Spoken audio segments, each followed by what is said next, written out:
Estamos acá con el profesor Miguel Ángel Franco y vamos a tener nuestra charla acerca de la experiencia pedagógica y política del Centro de Educación para la Paz, la Memoria y los Derechos Humanos, que traemos desde nuestra sublínea de procesos educativos para la transformación sociocultural. Profe Miguel, si está por ahí y nos puede prender la cámara para que lo veamos, porfa. Ahí ya está con nosotros. El profe es licenciado en matemáticas con maestría en desarrollo educativo y social de la Universidad Pedagógica Nacional. Fue líder de la Unidad Sistema Integral de Paz del Programa Nacional de Educación para la Paz, EducaPaz. Fue miembro del Centro de Memoria, Paz y Reconciliación. Actualmente es el director del Centro de Educación para la Paz, la Memoria y los Derechos Humanos, CEPAZ, de la Universidad Pedagógica Nacional. Profe Miguel, bienvenido a nuestra Universidad Uniminuto y a nuestro programa La Maestría en Educación. Muy grato de tenerlo aquí en este espacio y esperamos que sea un espacio muy fructífero para la construcción de nuestra sublínea de procesos educativos para la transformación sociocultural. Ya puede empezar a compartir pantalla, los micrófonos son suyos, tenemos 50 minuticos y después de esos 50 minuticos pues abriremos el micrófono por si hay alguna pregunta. ¿Listo, profe Miguel? Listo, hoy que estaba aquí cargando la El imagen de fondo. atrás y creo que cargué la que está al revés. No, está bien. Así se ve bien para nosotros. ¿Está bien para ustedes así? Ah, bueno. Sí, señor. Le estaba ahí diciendo, bueno, creo que la veo yo al revés, pero está bien para ustedes, está bien. Pues es para mí también. Bueno, Juan, gracias por la invitación. También a Diana, que fue la colega que amablemente insistió mucho para que pudiésemos estar acá en este espacio dialogando con ustedes. Como dijo el profesor Juan, yo soy Miguel Ángel Franco. He venido transitando diferentes lugares dentro del campo de la educación. Me formé en matemáticas en la Universidad Pedagógica y siempre es motivo de, de pregunta y de interrogante el giro que he venido dando en términos profesionales. En tanto, pues la formación en matemáticas, pues digamos la que yo recibí en la universidad, pues no siempre estuvo tan conectada a las propuestas de paz, de convivencia, democracia, más bien muy conectados con las didácticas, específicamente en el campo de las matemáticas. Pero bueno, no voy a detenerme tampoco en detalles personales, pero digamos que sí considero que hubo un elemento estructural y que posteriormente investigué en mi maestría en la Universidad Pedagógica y tiene que ver con el movimiento pedagógico de los ochentas. Yo no era tan consciente hasta que hice la investigación que mi nacimiento es en el 84. Mi madre estudiaba en la pedagógica en ese momento, más o menos 82. Y ese periodo específicamente es un periodo muy álgido en el movimiento educativo en el país.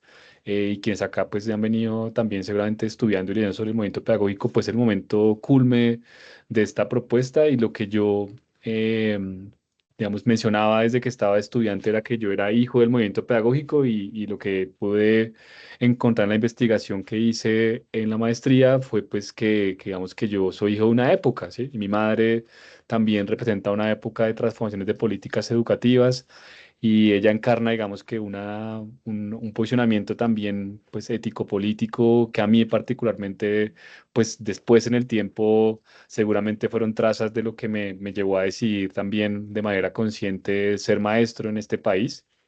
Y entonces eso estuvo atravesado en mi formación y pues también, digamos que en la universidad, concretamente, toda una línea de trabajo que desde que estoy antes de la universidad, pues en la educación popular. Entonces también muchas veces me ubico en esa matriz de educador popular y en esa corriente de pedagogías críticas, emancipatorias y también en corrientes que están muy conectadas en epistemologías del sur. Y ahí, digamos, también me he venido enunciando y armando una propuesta en mis diferentes lugares de trabajo. Pero el giro, digamos que concretamente se empieza a esbozar desde una relación pues que no todo el mundo aborda en el país, pero que es bien interesante y tiene que ver con la educación para jóvenes y adultos y adultas, concretamente porque en ese campo pues no siempre son maestros de matemáticas o de las áreas o saberes escolarizados, sino que pues son maestros y maestras de las ciencias sociales más que todo. Y pues bueno, ahí también tuve un espacio, digamos, dentro de ese lugar con Germán Mariño, que es un maestro para mi vida en particular, y con otros maestros como Carlos Vasco y bueno permitió como que a mí empezar como a cosquillear con otros asuntos dentro de la educación y posteriormente pues empezar también me empezaron a buscar por una relación que no siempre es tan directa, que está de pronto más ligada a la endomatemática o a corrientes críticas dentro de las didácticas de las matemáticas, y es la relación que hay entre educación matemática y construcción de paz, ¿sí? Que creo que ese es un campo también bien interesante para explorar. Y en ese lugar, pues con una ONG que se llama La Otra Escuela, empecé ya a formarme por un lado en educación para la paz, y pues también, digamos que a entrar a preguntarme por esa relación entre las matemáticas concretamente, la educación matemática específicamente y la construcción de paz o la educación para la paz. Y ahí empezó como un viaje que no sabía a dónde iba a llegar, era algo tangencial en mi vida laboral y luego se fue convirtiendo en algo que pues estructura ahora mi vida. Como dice el profe, pues yo vengo entonces de ese movimiento social, del movimiento educativo, he participado en múltiples colectivos, redes de maestros, la expedición pedagógica, digamos que yo he vivido mucho del trabajo colectivo de maestros y maestras que han estado liderando procesos de transformación territoriales muy importantes en el país.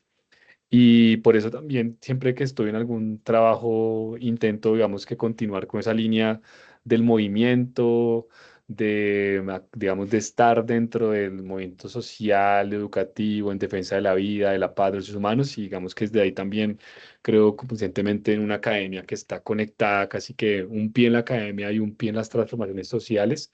Y eso se va a ver reflejado en lo que ahorita voy a presentar, particularmente la experiencia del Centro Educación para la Paz, porque digamos que uno podría también sentir en determinadas conversaciones y determinados sujetos, pues unas ciertos acercamientos, y yo sí considero que cuando hablamos de construcción de paz específicamente, en este país, pues está atravesada, evidentemente por personas que han sido afectadas directamente por la guerra del conflicto armado y también por sujetos y sujetas que todo el tiempo están construyendo procesos y resistencias que le ponen una, digamos que un punto de quiebre a la guerra y al conflicto armado, y creo que eso para mí es, digamos, estructurante. Y yo también, digamos que he trabajado ya un buen rato con víctimas del conflicto armado y he aprendido también no solamente el dolor y el horror, sino también he aprendido de la fuerza de estas personas y el reconocimiento político que también han hecho. Y yo siempre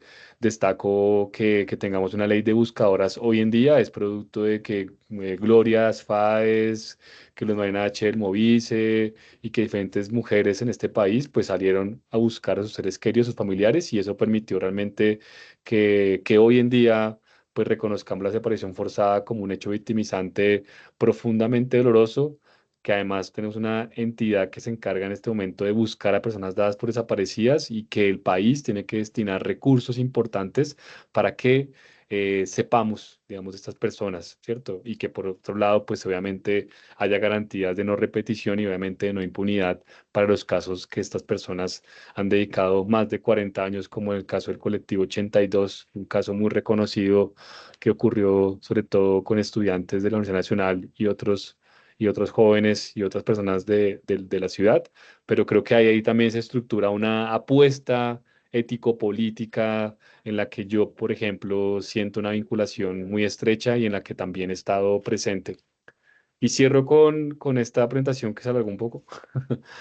Y es también, digamos que yo soy un maestro de aula que arrancó trabajando en un colegio en Fe de Alegría hace 15 años, y que desde ese lugar empecé a pensarme como las políticas públicas educativas en el país pues demarcan unos ciertos lineamientos y derroteros que también se viven en aulas concretas específicas, y que desde esa pregunta que siempre me estuve haciendo alrededor de lo curricular desde las matemáticas, en principio, pues fue también por disputar espacios y digamos que empezar a constituir también desde ese lugar llamado aula, que decía Stanislao, el aula como un campo de combate, pues empezar ahí también a constituir esfuerzos pues con los estudiantes, con los y los maestros y maestras que me acompañaban y ahí también empezar a sentir que de ese escenario que yo, digamos, habité el aula, pues también considero importante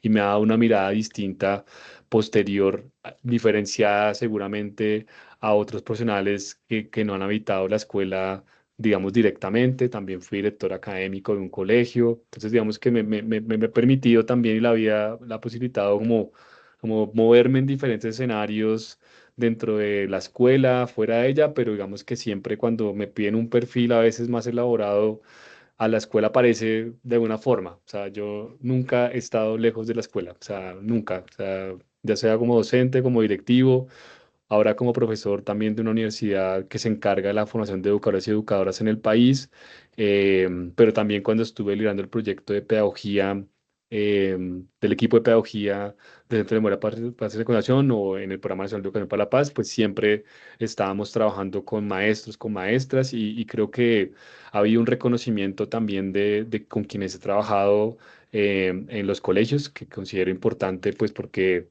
digamos que da cuenta de una trazabilidad seguramente de procesos que no vienen de ahora, sino que vienen hace mucho tiempo y que yo estoy seguro también, como lo dije al principio y como está en mi trabajo de grado que se arranca con un epígrafe, es que pues somos hijos del movimiento pedagógico y siento que hay que volver a revisar muchas de esas prácticas, no para evocarlas de manera romántica, sino seguramente para inspirarnos en el presente y beber esperanza, porque si bien, sí que bien nos viene bien en estos tiempos donde parece ser que la confrontación bélica es el camino y siento que quienes nos hemos comprometido con la educación en este país, pues no solamente por ser un lugar común, pues también debemos apostarle a estar creando proyectos que den cuenta de lo que consideramos como horizonte de sentido y eso pues digamos es lo que hoy les vengo a presentar, que es una experiencia situada del trabajo que hace la Universidad Pedagógica Nacional. No sé si de pronto en el chat me gustaría mucho si saber si de pronto hay egresados de la pedagógica, chévere ahí escuchar, leerles, pues para,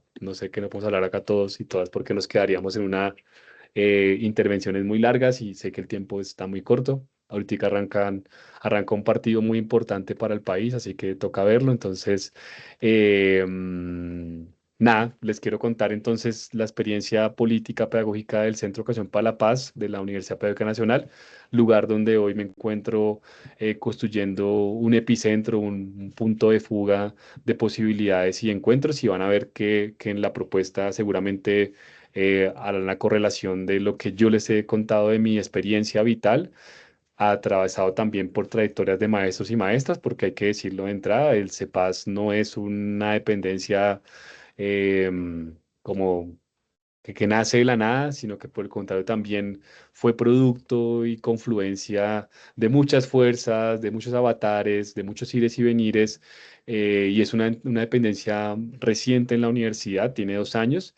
No quiere decir que la Universidad Pedagógica no haya tenido procesos de paz o vemos proyectos alrededor de la cuestión de paz, de la memoria de los humanos, sino que por el contrario, pues la idea también era de constituir un escenario en el que se pudieran dar lineamientos dentro de la docencia, la investigación y la extensión.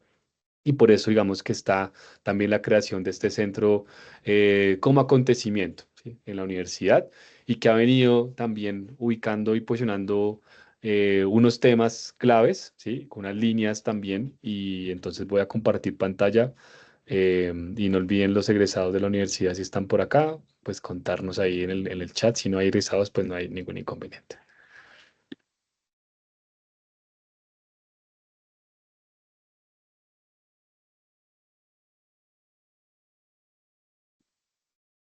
Un segundo, que ahora.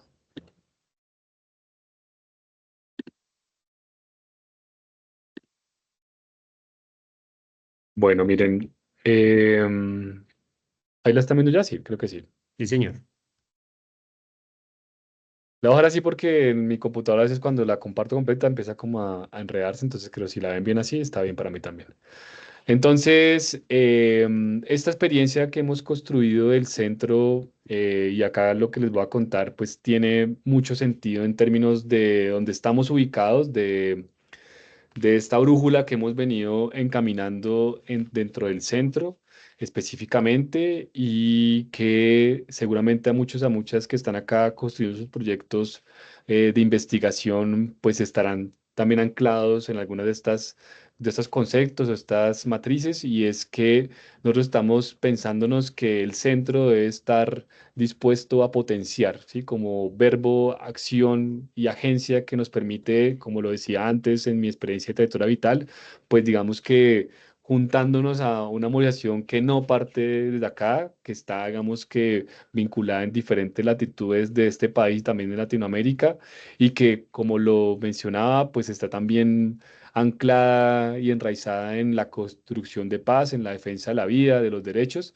pero digamos que no en abstracto, sino que pues muy en vía de las transformaciones estructurales que este país, digamos, requiere para pensarnos otros mundos posibles, otros países posibles, y pues evidentemente por la razón también de esta universidad que es uniprofesional, pues pensarnos concretamente el lugar que tendrían estos conceptos claves o estas nociones de la paz, de la memoria, de los derechos humanos, en la formación de educadores y educadoras.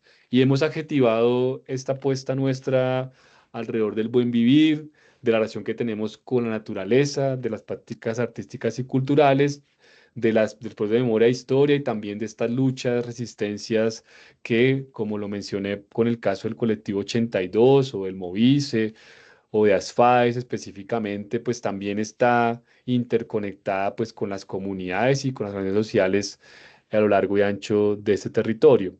Nosotros, digamos que en el marco de esta apuesta o esta causa común, lo que también venimos, digamos, pensando que seguramente aquí podrían haber hasta mejor armadas preguntas de investigación, pues lo que también queremos entrar a trabajar como centro y que seguramente en un tiempo podremos ir evaluando. Yo les cuento que llevo hasta el momento más o menos 8 meses en el cargo, así que digamos que he pensado que en agosto del otro año es un buen tiempo para también poder hacer, pues como lecturas de lo que el CEPAS ha movilizado dentro de la universidad, ¿sí? Como digamos que no son proyectos de actividades aislados, sino que pues están también metidos dentro del corazón mismo de la convivencia, de la democracia, de la universidad, y pues eso digamos que en un país que agitadamente vive unas formas también de construir paz y también evidentemente de violencias como las que hemos vivido con mucha fuerza en las últimas semanas en diferentes lugares del país.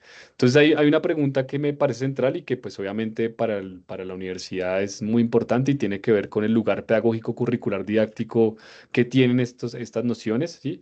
Y particularmente con quienes se están formando para ser docentes. Otro tema que a nosotros nos parece fundamental y que consideramos que las universidades en particular y concretamente las universidades públicas también, pues digamos que han perdido un escenario seguramente de incidencia en políticas públicas y que consideramos, pues digamos que es parte, digamos, estructural de la defensa misma de la universidad, pero también, digamos que de problematizar algunas de estas nociones como el caso de la cultura de paz, noción que seguramente quienes están metidos de base en colegios, pues está muy conectada con la propuesta misma de la Cátedra de Paz, pues porque la Cátedra de Paz, como fue contemplada en la ley, pues está pensando en la transformación de estas culturas de la guerra a culturas de la paz.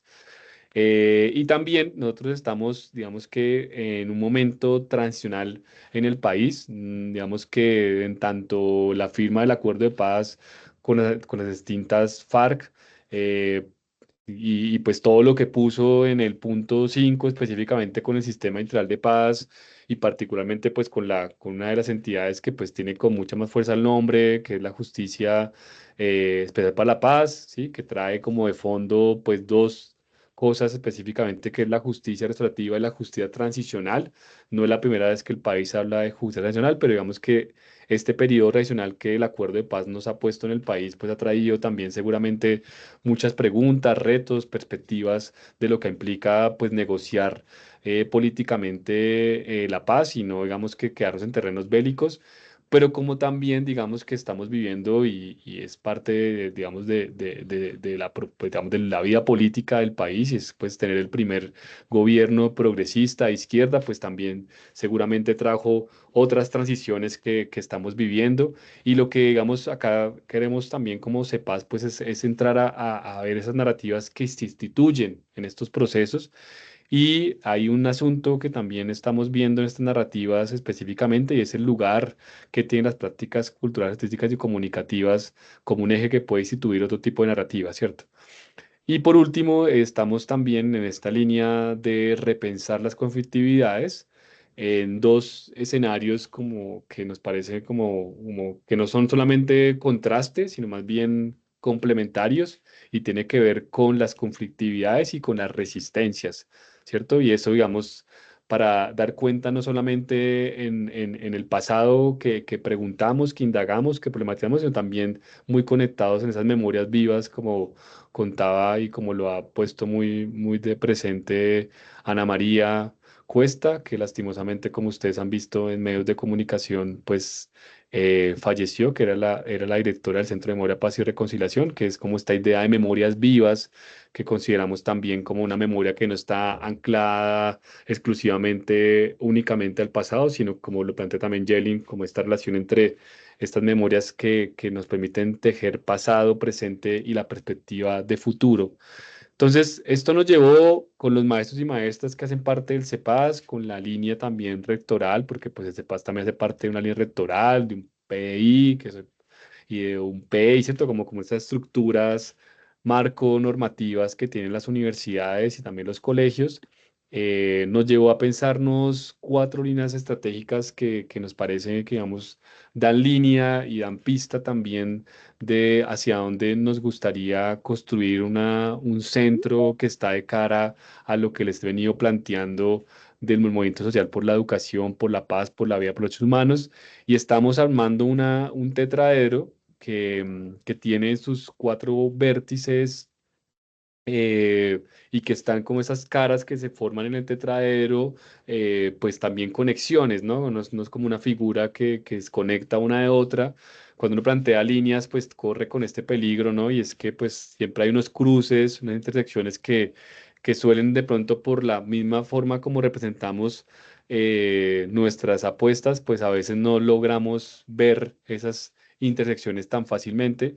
Y el espiral que está atrás, lo que también está insinuando gráficamente, pero que es parte de la vida propia del centro, es que estamos ante un centro que pues tiene que estar conversando, reflexionando, proyectando con dentro del CEPAS, con los maestros y maestras, investigadores del CEPAS, pero también de cara, como lo han visto en la propuesta, pues también de cara a las comunidades, organizaciones sociales, entidades públicas, ¿cierto? Como en un diálogo que va y viene, y que eso pues realmente es lo que permite darle fuerza. Aquí están las líneas, digamos las Carolinas, no las voy a leer porque pues ahí se evidencia, y más adelante voy a volcarme con algunas cosas específicamente que creo que puede ser de interés para quienes están acá en esta charla hablando de esta propuesta del centro.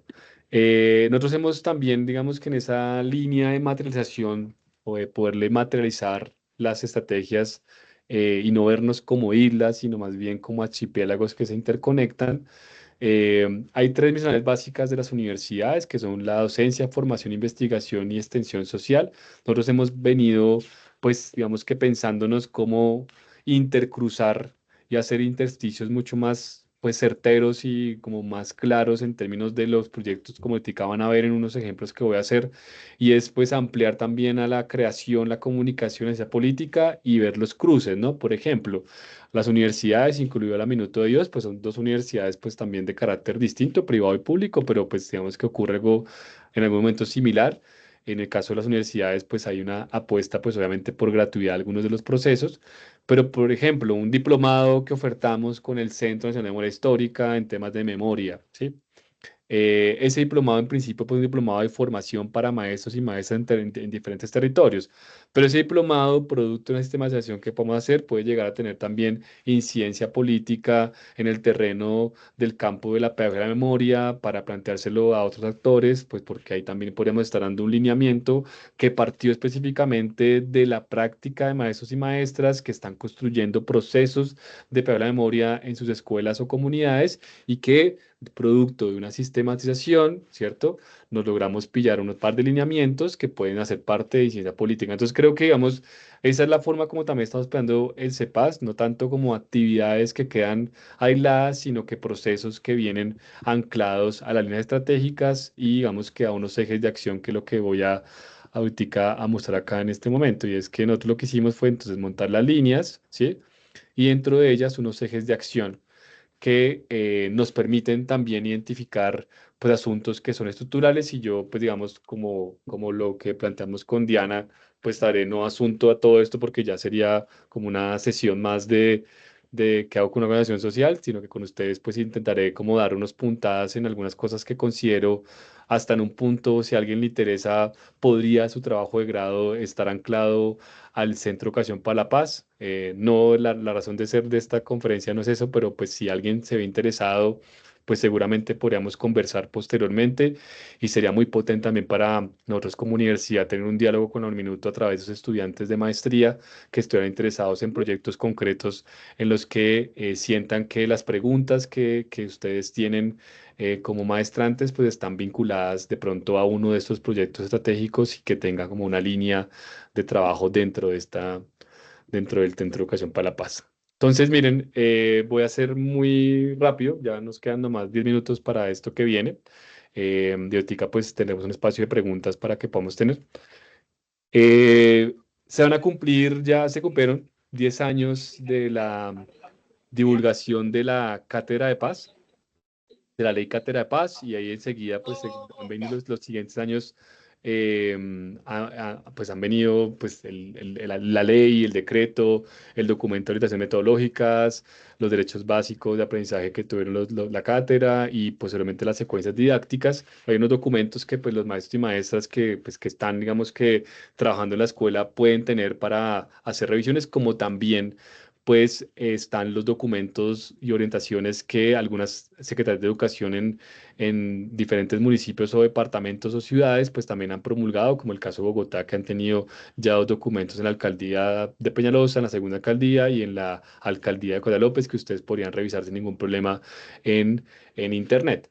Pero lo que, digamos, queremos plantear y que seguramente aquí también pues, van a haber preguntas que pueden ser de investigación y que nos parece interesante articularnos pues también con los actores. Acá internamente lo estamos haciendo entre las facultades, lo vamos iniciar más bien. Es, digamos que plantearle al país, por un lado, la pregunta respecto a los retos y perspectivas que tendría la Cátedra de Paz luego de la implementación, ¿sí? Como que se ha cumplido eso que se pactó como ley, ¿sí? Si es también la entrada en los colegios, la cátedra o la posibilidad de construir paz territorial en los colegios, o ese gran eslogan que tiene FECODE y es la escuela como territorio de paz, ¿cierto? O sea, como que hay una correlación que uno podría identificar y lo que planteamos también es que seguramente es buen tiempo para poder reanimar una discusión en la que nos problematizamos no solamente la entrada de la paz por una cátedra o una asignatura, sino también nos pensamos enfoques curriculares en paz. O sea, hay una entrada, digamos, que uno podría quedarse en esa discusión y empezar a pillar si es un lado o el otro, no tanto por ubicarse en una orilla, sino más bien por problematizar esa apuesta que puso la cátedra como tanto ley y hoy en día, luego de 10 años, pues bueno, ¿qué balance hacemos como país? ¿Sí? O sea, llevamos una generación completa que ha tenido un trabajo de cátedra de paz, ya sea por asignatura o por proyecto transversal en diferentes colegios del país. ¿Qué ha pasado? ¿Sí? ¿Qué ha pasado? Y creo que, claro, no es una única, la cátedra de paz no es la única manera que se expresa la educación para la paz o la educación de la memoria, derechos humanos en los colegios, pero sí que es una propuesta obligatoria en todos los colegios y creo que creo que tenemos que hay un reto grande. Me voy a pasar un poquitico adelante para algo específicamente porque hay una conexión, eso que les contaba de las caras que se solapan y que se cruzan. Y es que el Observatorio de Educación de Derechos Humanos, Paz y Memoria, que también es un terreno que me parece clave y que en el país hay muchos observatorios, ¿cierto? Pero este observatorio está centrado en las prácticas educativas, tanto en contextos escolares como comunitarios, y particularmente, por ejemplo, el observatorio que va a empezar su medición una medición el próximo semestre, va a empezar a medir el tema de cátedra de paz, ¿cierto? Entonces, digamos que esa medición a nivel nacional, pues va a tener una cantidad de datos y específicamente va a poder empezar a poder rastrear también, pues no solamente la cantidad que hay de proyectos en cátedras de paz en el país, porque eso pues es una medición pues muy sencilla, sino empezar a delimitar, empezar a encontrar esos puntos de fuga seguramente, esos silencios que hay también en algunos territorios y preguntarse las razones por las cuales hay silencios en algunos territorios. No es que la gente no haga cosas como uno podría pensar de manera escueta, sino que también en muchos lugares no se puede hablar de paz. ¿Sí? Y uno podría soslayar algunos mapas de actores armados y poder identificar dónde hay escuelas en las que seguramente hay digamos que no hay un nombramiento tan claro alrededor de paz o está más, digamos que más metido en temas de convivencia o en temas de resolución de conflictos, ¿cierto? Porque también eso es lo que la escuela en su cotidianidad habita. Pero entonces ahí hay unos análisis que son cruzados y que pues a nosotros parecen muy potentes en términos también de, como les decía a ustedes, pues incidir en política pública, ¿no? O sea, como que uno no llegue y diga, no, sí, acaben la cátedra de paz, acaben con esa ley, deróguenla, sino más bien decir, mire, en 10 años de trabajo en la cátedra de paz, ¿sí? Podemos estar pensándonos en estos temas específicamente o miren cómo los colegios están esvolcados, seguramente es algo que uno podría ya tener de premisa alrededor de la convivencia, obviamente también por la promulgación de la ley de convivencia escolar, pues también puso un asunto, o también pensarse los enfoques restaurativos específicamente, o pensarnos que la Jurisdicción para la Paz también con su programa justamente cómo ha incidido en las apuestas educativas, en los manuales de convivencia. O sea, uno tendría acá un universo de cosas para pensarse convivencia, democracia, conflictividades, cuestión de paz, procesos de memoria, o sea, como que, digamos, y lo que intentamos también del observatorio, pues, digamos, con las posibilidades que tenemos, que en este momento, pues, estamos articulando con FECODE y con otros actores también, porque, digamos, que la cantidad, entonces, es muy robusta y, pues, también, digamos, que el análisis mismo llevará también a que tengamos unos primeros hallazgos y que posteriormente, digamos, seguramente tendremos otros análisis. Vuelvo aquí al tema con para la paz y casi que voy cerrando con esta, profe Juan. Se me quedan, podría contar otras más cartas, pero creo que por acá podríamos irnos quedando para la conversación. Me centré como en estos temas de paz que me parecen importantes. Y es que también, digamos que tanto el observatorio como el proceso de la transformación de la cátedra de paz, pues está muy conectado con un diplomado que de entrada les invito en unos 20 días va a ofertarse en el país. Son 80 100 cupos, pero bueno, seguramente algunos de ustedes también estén interesados. Aunque están en la maestría, no creo que tanto tiempo tengan, pero es un diplomado en sistematización creativa, ¿sí? Porque nosotros, de experiencias pedagógicas en memoria, derechos humanos y paz, porque nosotros lo que estamos también planteando en este momento y como se dan cuenta es seguir la línea de lo que les decía del hijo del movimiento pedagógico y tiene que ver con el lugar político del maestro como constructor de saber, ¿cierto? Desde la práctica educativa y cómo desde ahí podemos estar pensándonos de manera colegiada, de manera colectiva, pues apuestas que en este caso serían centradas en la sistematización de experiencia. Y lo más interesante de lo que vendría para el siguiente año es que empezaríamos también evocando sobre todo la experiencia del movimiento, de la expedición pedagógica, pues estaríamos empezando a tener unos viajes pedagógicos por los territorios para la paz. Y eso pues digamos que empezaría, si se dan cuenta, a como a juntar unos diálogos entre las mismas propuestas, proyectos del centro, pero también, como se dan cuenta en el lado, en la última columna de la tabla, pues también con aliados y convenios que hemos venido creando. En tanto, pues también consideramos que esto no solamente porque no podamos solos, sino porque también consideramos que la perspectiva colectiva hace parte estructural de esta propuesta del Centro de Educación para la Paz. Bueno, les debo un montón de cosas que estaban ahí detrás. Le agradezco mucho pues también el tiempo de escucha y el tiempo se pasó volando. El tiempo es una ilusión, dicen por ahí, ¿no? En ese ejercicio, antes de darle la palabra a los compañeros, pues empiezo conversatorio desde una vocación y es, yo tuve la fortuna o el infortunio de ser subdirector de permanencia en el Ministerio de Educación Nacional y me correspondió hacer todo el acompañamiento y el diseño de la estrategia pedagógica para la atención de los excombatientes de FARC para que terminaran su bachillerato. Y una de las cosas que me conectó con lo que hablabas era el tema de cómo en ciertos territorios no podemos hablar de paz o paces, como desde el lugar epistemológico que lo enunciamos. Y ahí lo conecto con esto último que estabas hablando y es cómo le mandamos a la escuela esa responsabilidad de la formación en muchos temas, porque en Colombia muchas veces curricularizamos los problemas. O sea, tenemos un tema de paz, cátedra de paz, un tema de emprendimiento, cátedra de emprendimiento, etcétera, etcétera, pero la formación de los maestros como tal en el país no tiene esas fortalezas en su formación inicial.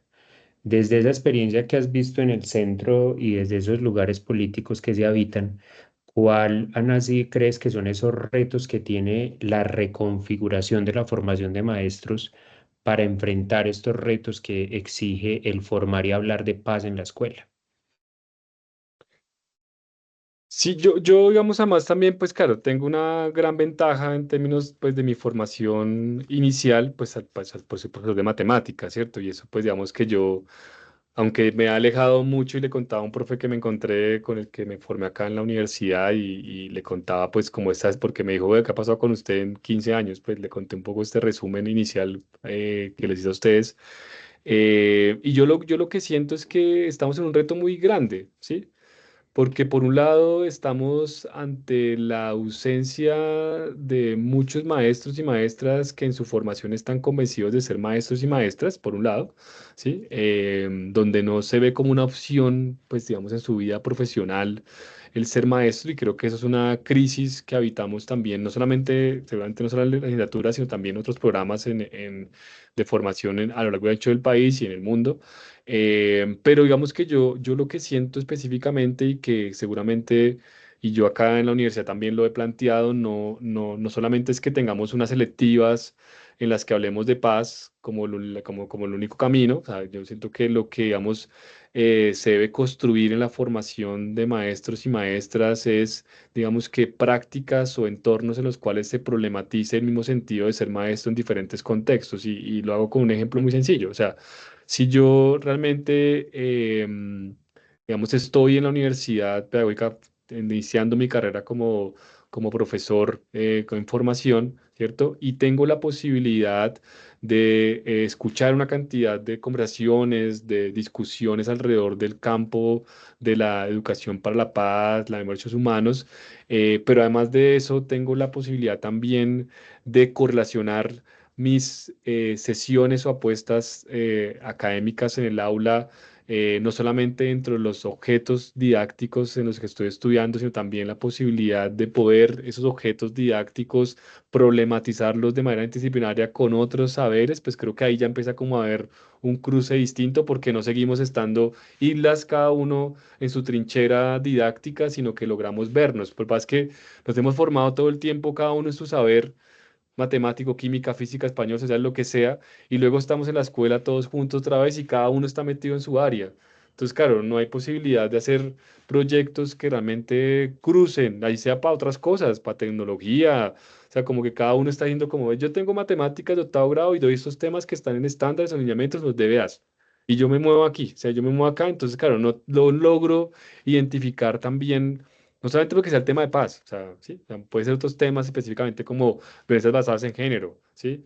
Como los derechos sexuales reproductivos, como la cátedra de estudios colombianos, o sea, como, bueno, ahí particularmente como el antirracismo, ¿sí? Específicamente, o sea, como que si no logro que como la cátedra dice, eso le toca a sociales, entonces ya yo me quito la responsabilidad de la democracia, de la convivencia, del antirracismo, de las violencias basadas en género y le digo, eso se lo delego a otro y a otra, entonces por eso es que la Comisión de la Verdad, por ejemplo, y mucha gente, y yo lo he escuchado también acá de profes desde que estoy en la formación inicial, es que hay que transformar el currículo. O sea, digamos, si el país sigue pasando asignaturas, pues seguramente todos seguimos pasando asignaturas y seguimos andando por asignaturas y es la forma, pues digamos que también es difícil porque pensar currículos rizomáticos, pensar currículos que están cruzados en proyectos, pues claro, nos debate la cabeza y nos pone a jugar en lugares que nos ponen incómodos.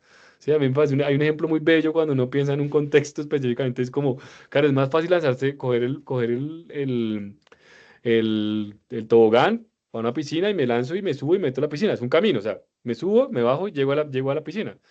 Es más diferente si estoy de pronto en el río y tengo que nadar un poquito, entonces como que ya estoy expuesto. Ahora en el mar, en un flotador en la mitad, ¿para dónde te vas? No sabes. O sea, es como que el mar o sea, cuando tengo tanta incertidumbre, lo que me hace es que digo, no, prefiero es más bien quedarme en mi islita donde estoy bien, en mi piscina, donde estoy cómodo, en mis 2x2, y yo ahí me siento cómodo, pero realmente este país, y eso estoy de acuerdo con la premisa de la Comisión de la Verdad, y es, este país que ha estado atravesado por la guerra, este país debería pensar currículos enfocados en paz. O sea, yo también comparto esa perspectiva, o sea, y creo que eso, lo complejo de eso es que implica transformaciones curriculares hondas. O sea, no implica horas de maestros, eso no implica como decir, usted haga 1 hora, 2 horas, y yo no, sino, eso implica realmente trabajo colectivo, implica pensarse cosas distintas, pensarse el sujeto mismo que estamos formando, ¿sí? Pensarnos, digamos que eso es pensarse la pedagogía misma del colegio, no solamente poner un nombre al modelo, al enfoque tal, sino pensarse realmente de manera estructural hacia dónde se queremos formar a esos sujetos que están habitando la escuela desde la primera infancia hasta que salen del colegio y ahí, digamos que en ciclo vital es mucho más amplios, pues también pensarnos que el lugar de la educación, tanto formal como no formal, pues no está, digamos, limitada a cierta edad, sino que pues son unos ciclos vitales distintos. Entonces yo, digamos, me quedo con una pregunta que es durísima, porque pone de centro una cosa que el país, digamos, que desde la ley 115 está, y son las asignaturas, que, digamos, cuando uno da la formación, cada uno está en su campo de saber, y que las selectivas en ocasiones a universidades, todos los que hemos pasado por pregrados, pues sabemos que las selectivas son como esa posibilidad de entrar como a otras cosas que uno no conoce, ¿no? Como, oiga, si yo no estoy del campo de las matemáticas, si yo del campo de matemáticas, puedo que ir a estudiar deporte, otra cosa diferente, pues la forma como yo escapo un poquito, pero también creo que seguramente las facultades de educación también deberían pensarse otras estructuras curriculares que permitieran seguramente modificar también esas trincheras tan acomodadas que seguramente tenemos y que yo también las habité en la forma, digamos, en mis espacios laborales como profesor de matemáticas. Excelente. No sé si alguna de las personas que está en sala quisiera participar con alguna pregunta o alguna interacción con el profesor Miguel Ángel, aprovechando esa vasta experiencia en el campo de la paz y esa construcción de paz. ¿Alguien en la sala que pueda levantar la mano? Rafael.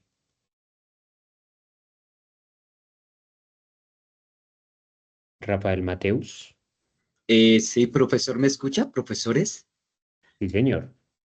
Profesores, buenas noches. En primer lugar, pues felicitarlos, digamos, por esta ponencia tan significativa, digamos que muy enriquecedora para cada uno de nosotros como docentes y de igual manera también para cada uno de los educandos, porque de cierta manera, pues de esta ponencia, pues va a salir productos muy significativos que posteriormente, ya lo mencionaba el profesor Miguel Ángel y el profesor Juan Esteban, posteriormente, pues digamos que se van a realizar allí cátedras sobre la paz, que de cierta manera pues enriquece muchísimo a cada uno de los educandos.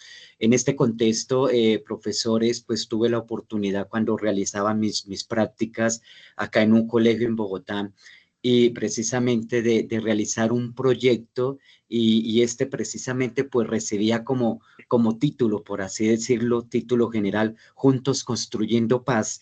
Y precisamente pues lo implementé pues allí en aquella institución y fue muy valioso.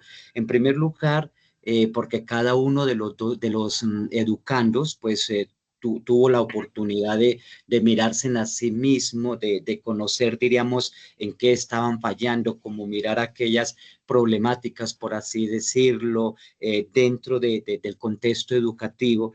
Entonces, primero, el conocimiento de cada educando y segundo, precisamente, pues tuve la oportunidad de implementar pues unos talleres que también fueron muy enriquecedores, profesores, en el sentido de que cada uno de los estudiantes pues tuvo la oportunidad de responder cada taller con toda sinceridad, mirando su persona como tal, mirando su integralidad, pensando precisamente también en el otro, ¿no? Porque dentro del aula de clase, pues precisamente se está con el otro, que de cierta manera pues se comparte, se interactúa. Y pienso, profesores, que fue un proyecto muy enriquecedor que realicé pues aquella institución.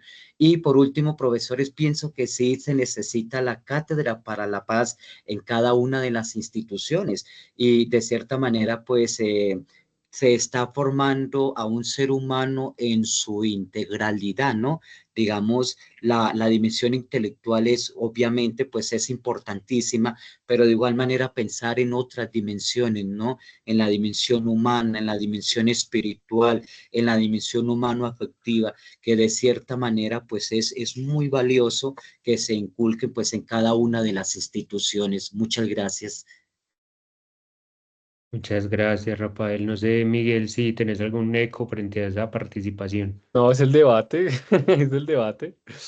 El debate está bueno, sí, yo creo que es como por eso es que y les invitamos, vamos a hacer un foro en septiembre con varios colegios también para pensar esto, ¿sí? Pensar los retos y perspectivas que tiene la Cátedra de Paz luego de 10 años. Y creo que ahí está bueno como tanto conocer experiencias significativas, que es importante, pero también digamos que eso también lo he resaltado porque lo planteaba el profe Alejandro Álvarez, como volverle a dar el sentido político a los foros nacionales de educación, ¿sí? Como que si bien es cierto, las experiencias significativas son importantes, son base estructural también de la construcción de política desde abajo, pero digamos que a veces nos quedamos en ese reconocimiento de las experiencias y que a mí sí no me gusta como estos, como únicamente premiar como a los profesores, sino yo creo que también esa premiación sobre todo se va a ver reflejada cuando transformen las políticas públicas y reconozcan las dinámicas estructurales y contextuales de los colegios y de la educación.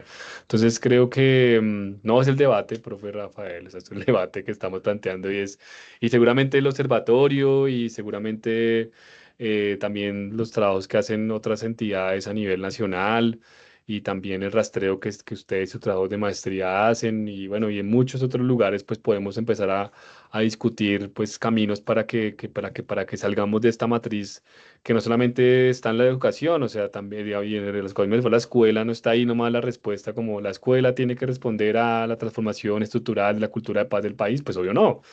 Si este país no transforma las desigualdades sociales que tiene, no hace reformas estructurales de base y no se negocia con los grupos armados, si no se hace una política distinta antidrogas, si no se plantean propuestas, digamos, de inversión territorial en diferentes lugares del país, pues obviamente ventas las de paz en este país se hablan en vacío, ¿sí? Y eso digamos que no pasa únicamente porque tengamos proyectos pedagógicos muy potentes dentro de la escuela, que es importante, pero esto es una respuesta sistémica que el Estado, digamos, en general, y el Estado no me refiero únicamente al gobierno, pues debe, digamos, que plantear para que realmente, así como está en el Catatumbo, con esta idea que todavía no se ha firmado, pero que me parece que es interesante, y el pacto social por la transformación territorial de Catatumbo, ¿cierto? Es como responder realmente a las dinámicas concretas que tienen los territorios y no solamente con respuestas bélicas, que es como a veces está planteando y con discursos que digamos que lo que profundizan es el odio en este país y creo que eso es porque es muy duro hablar de un pelado de paz cuando estamos en medio de la guerra. Es que nosotros estamos hablando nosotros no somos Argentina, digamos, bueno, y Argentina antes, ¿no? Argentina ahora no sé. Pero como que hubo un corte más o menos evidente, digamos, de un cierre de una tradición a otra. En nuestro caso, pues cuando no ha habido acuerdos de paz, han habido procesos de negociación, pues seguimos estando en medio de la guerra y eso pues también digamos que al país le ha implicado pues digamos que hablar de una paz que es muy compleja y que realmente a veces no sabemos qué es eso que hablamos. Bien interesante el asunto de esa construcción de paz desde las realidades y las voces. Por aquí nos levantó Carlos Andrés la mano. Carlos. Primero, buenas noches. Muchas gracias por este espacio. El profe Miguel, muchas gracias por su tiempo y por compartirnos esa experiencia. Su merced ha hablado de algo bastante interesante, pero me ha surgido la pregunta y es, ¿cómo construir pues un currículum rizomático en un país tan atravesado por la violencia y tan atravesado por eso mismo que usted ha mencionado en varias ocasiones, y es ese ego, entre comillas, ego de los individuos que hacemos parte de un sistema pedagógico, de un diálogo pedagógico, de unas posturas políticas tan fuertes que, pues, que en este momento tienen una división significativa en nuestro país. ¿Cómo poder pensar eso desde la escuela y cómo enfocar eso desde las políticas públicas en Colombia? Profe Miguel.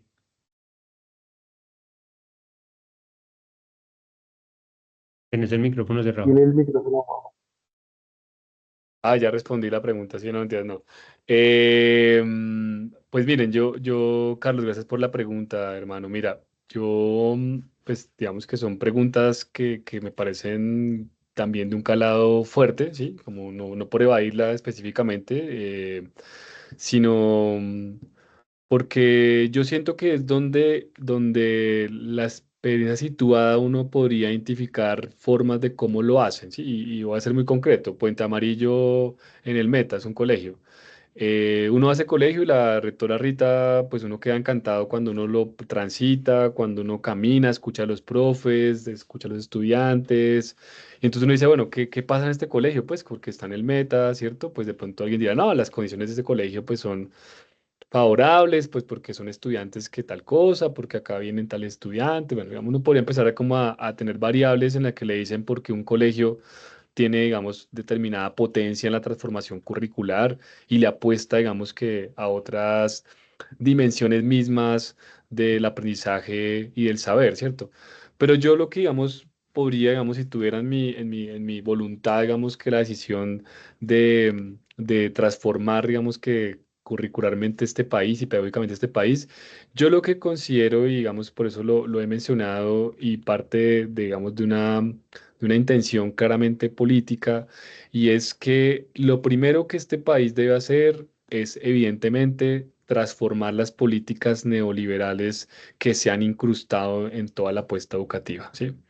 Porque eso lo que ha generado, evidentemente, es profundizar el individualismo en los diferentes espacios, poner a competir a todo el mundo por determinadas cosas y evidentemente se pone no solamente en un asunto macro, y pues Juan, que es el Ministerio de Educación, lo sabe, burócrata específicamente, sino que realmente cuando plantea, por ejemplo, apuestas como los estándares digamos, de competencias básicas específicamente, o los derechos básicos de aprendizaje, ¿sí? Uno podría decir, hay cosas loables y uno, digamos, por ejemplo, si yo pienso en matemáticas, el enfoque sistémico que tiene tanto estándares como lineamientos y el enfoque por pensamientos, uno diría, pues hay cosas muy bacanas, ¿cierto?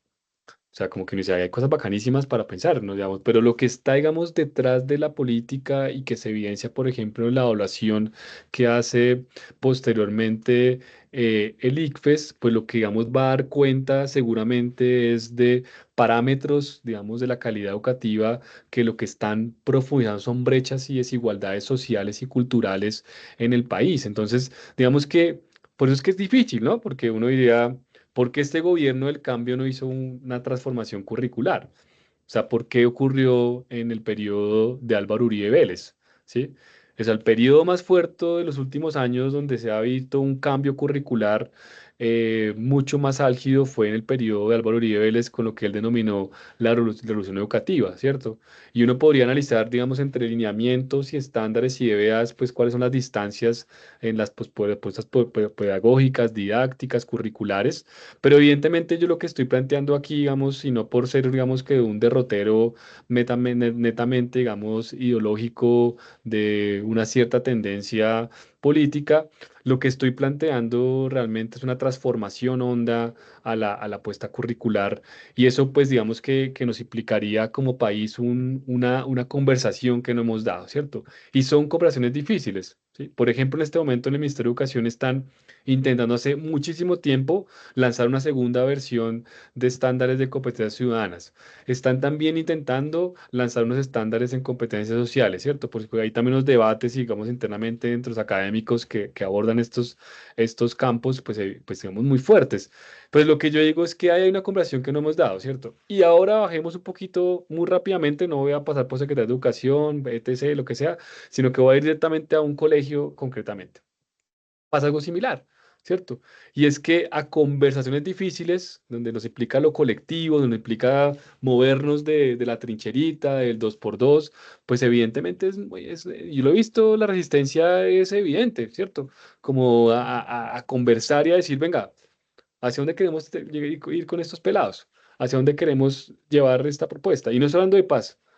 Eh, y entonces, digamos que yo siento que hay ahí una conversación que no se ha dado, ¿cierto? Y que nos hemos visto entrampados en unas conversaciones y en unos indicadores, en unas apuestas que nos han puesto es más bien a jugarnos en un terreno que seguramente no nos es tan cómodo, y que más bien nos ha puesto y nos ha volcado a una discusión que no es la discusión que tendríamos que dar en este momento en el país, y más bien responder a ciertas dinámicas internacionales y olvidar por completo los contextos en los que habitamos. Entonces yo, digamos, siento que por ese lado es donde estamos, digamos, resonando seguramente, que no fue este tiempo, este gobierno del cambio donde van a ocurrir estas transformaciones estructurales de la educación, no fue acá, o sea, ya en un año que le queda a este gobierno, pues no van a ser.